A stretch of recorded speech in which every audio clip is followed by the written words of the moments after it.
Okay, so we're kind of wrapping up this chapter, and basically we have an array list bank account that we are going to kind of take that a step further. So here we have an array list, and now we're going to basically make an array list out of a bank account class. The name of this variable is going to be list, and we're going to instantiate it as a new array list bank background. There's nothing in the parentheses, so it is a no arg constructor. Okay, we'll discuss that in a sec. So here I say list, so this is my array list, dot add new bank account. So here it is, I'm passing in a brand new bank account, and I'm passing in 100 dot zeros, which means some type of constructor that has a double signature, one double signature, and it's passing that in. And I create the next array list bank account class, and I'm using the 500 constructor. Again, single double signature. And finally I have a 1500. So now I have three elements in this array list. One has a balance of 100, a balance of 500, a balance of 1500. And then I go ahead and create a for loop with an index, and while the index is less than the list dot size, and at the end of every loop I go ahead and add one to it. I say bank account equals the list dot get, and basically the index of that. Okay, so why am I doing this bank account? Well, up here I created a list. It's called bank account list. Well, here I'm creating a new object. In this case, it's called account, and it's basically from the bank account, and it basically says get the index of the list, so the very first element of the array, because this is 0, and it's going to grab that object from the array list, because this array list has objects in each of the bookshelves. And so it grabs the very first one and throws it into account. And then it says system out, the account at index, boom, has this, and it says get the balance.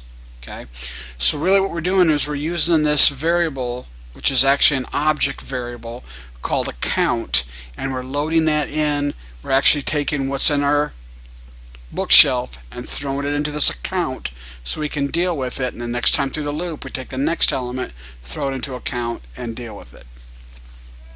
Okay, so if I go ahead and run this, it's a void main, which is fine.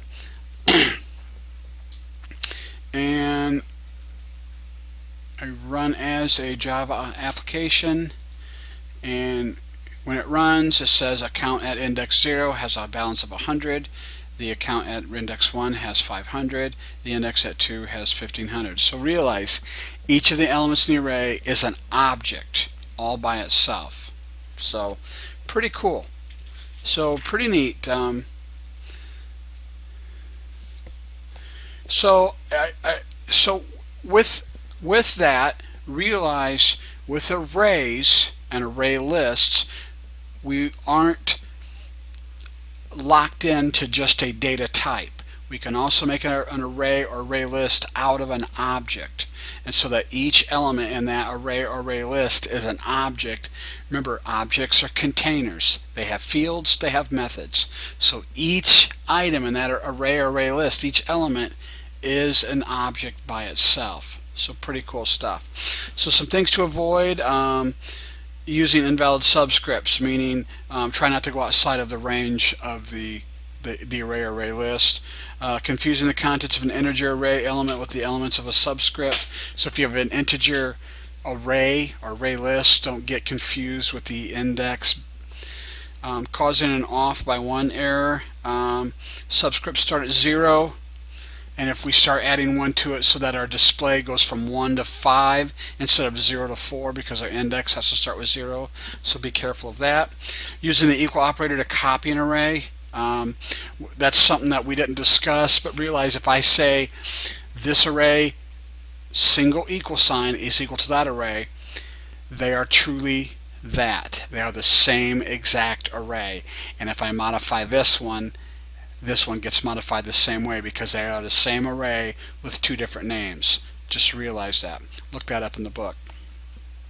Using the double equal sign to compare two arrays, you cannot use that because, again, arrays have different hashtags and different things behind them. So remember the dot equals, we kind of have to rely on that.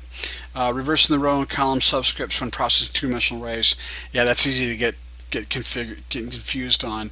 So this one's my row and this is my column. I get them flipped around, and basically now we're not getting the same data as we expected. So again, any questions, any concerns, any issues, you can email me. That's probably the best thing to do, or you can post it out there onto the forum. So we'll see you next week.